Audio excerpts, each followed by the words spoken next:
These are some programming tips to help you write better, cleaner Python code. They'll get progressively more advanced as I go on.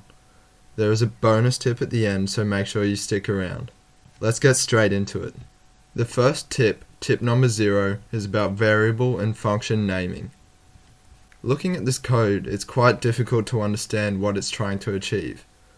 With names such as calc, x and y, we're left to kind of guess what the purpose of it is. So I'm going to try and rename this, and hopefully it'll give a clearer understanding of the purpose of this code. So currently this code doesn't actually do anything, but this function here is intended to apply a raise of 3% to a salary of $50,000. If you've already been programming for a reasonable amount of time, you probably already understand that variable names are really important. They help us convey meaning of the variable. I'm going to go ahead and rename this variable so that it reflects that this value is in fact a salary. This 3 is actually a percentage and it's a raise, so I'm going to give it a name that suits that. Now that we've done that, we can start renaming the function name. Given that this function is intended to calculate a raise, I'm just going to name it that.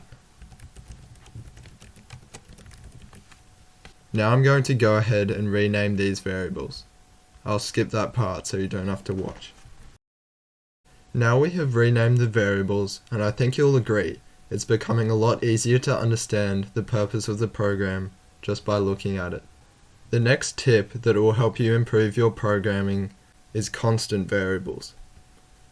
This percent raise can be used as an example. Let's say that across the whole company, every single employee gets applied the exact same raise. That would mean that this 3 would never change. So how can we reflect that in Python code? Generally, constant variables in Python code are used with capital letters as such. This way anyone programming or reading the code knows that this number should never change. My next tip for writing cleaner code is documentation strings, commonly known as docstrings. Docstrings outline the purpose of a function, a class, or a method right below the function definition. A good docstring for this could be calculates the raise and returns the new salary. That's an example of a basic docstring. You might see more advanced docstrings written with parameters such as salary,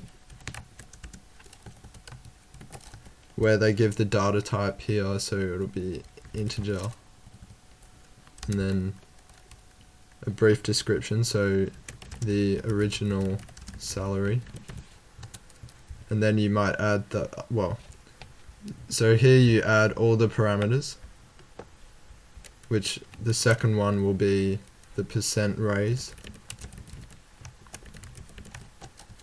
which is also an integer.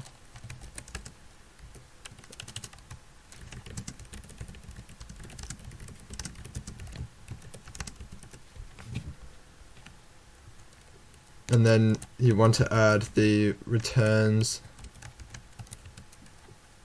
below it. So what will the function return?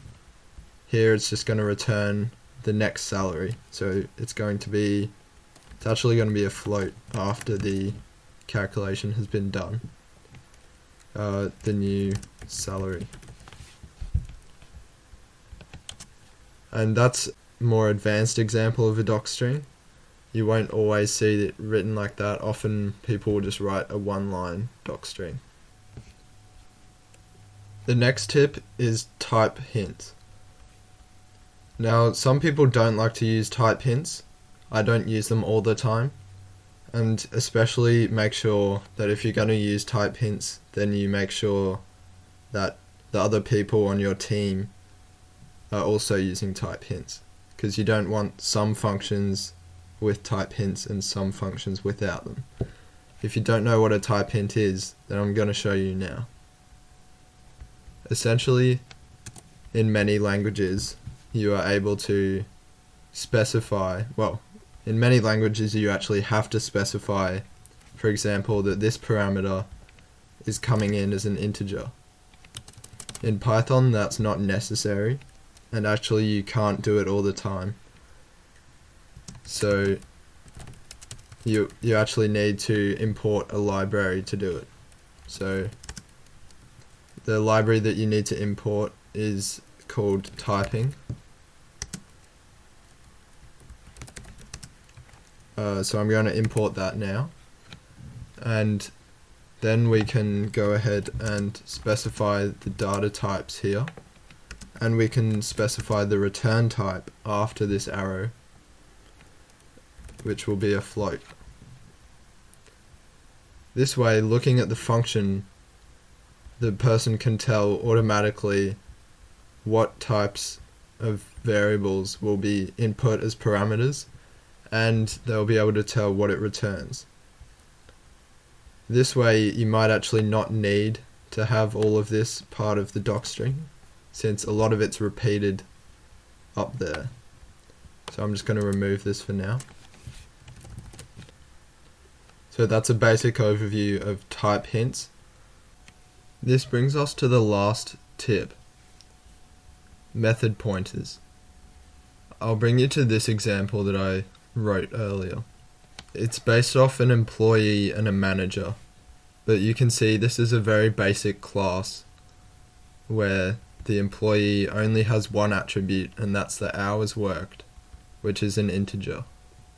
They have a function which you can increment the hours that they've worked with. Now I'll show you the manager. The manager has the hours worked as well. That's not necessary, not really important. What is important here is that they have a subordinate, which is actually an employee instance. This is how many people write programs at the moment. It's quite common to see people just pass the whole instance of a class into another class so that you can access the methods inside the original class. This is actually quite bad practice though. The manager class doesn't need to know everything about the employee instance. In fact, it only needs to know one thing in this case. The manager method is increment subordinate hours. So it increments an employee's hours using its own method. We can do this by passing in a method pointer instead of the whole instance of the class. What would that actually look like? Well, down here we're instantiating the employee. I'm just going to get rid of this.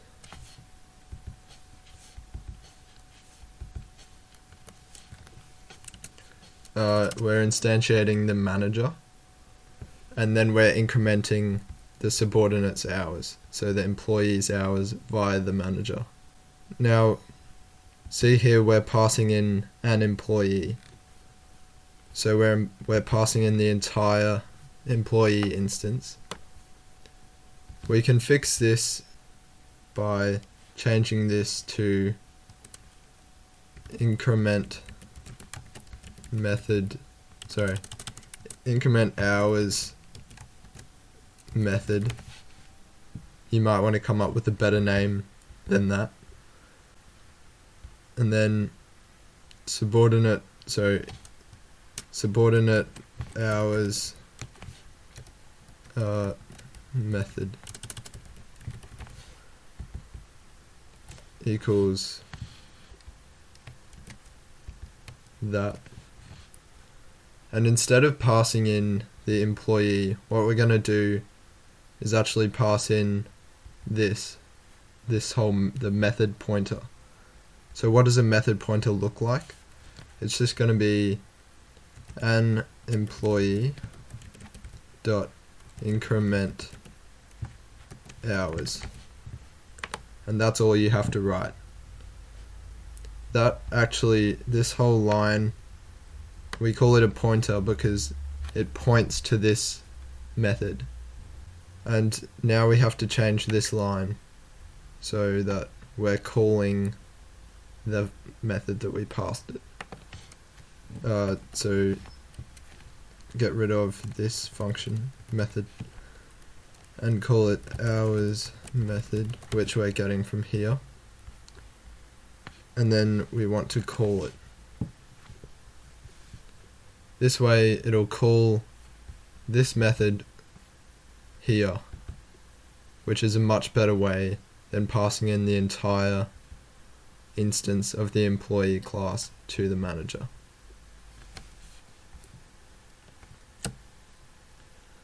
This way we get the exact same result as well. The last bonus tip is actually the PEP 8 style guide. If you haven't heard of this before, it's basically the Bible of Python programming. If I just take you there for a second, you can see it's the style guide for Python code. It goes through lists of basically the best practice for whatever you can think of in the Python programming language. So you can see there was docstring. There's talks about docstring conventions, and it gives a link to another style guide. Essentially, this is where you can come if you're confused about any best practices.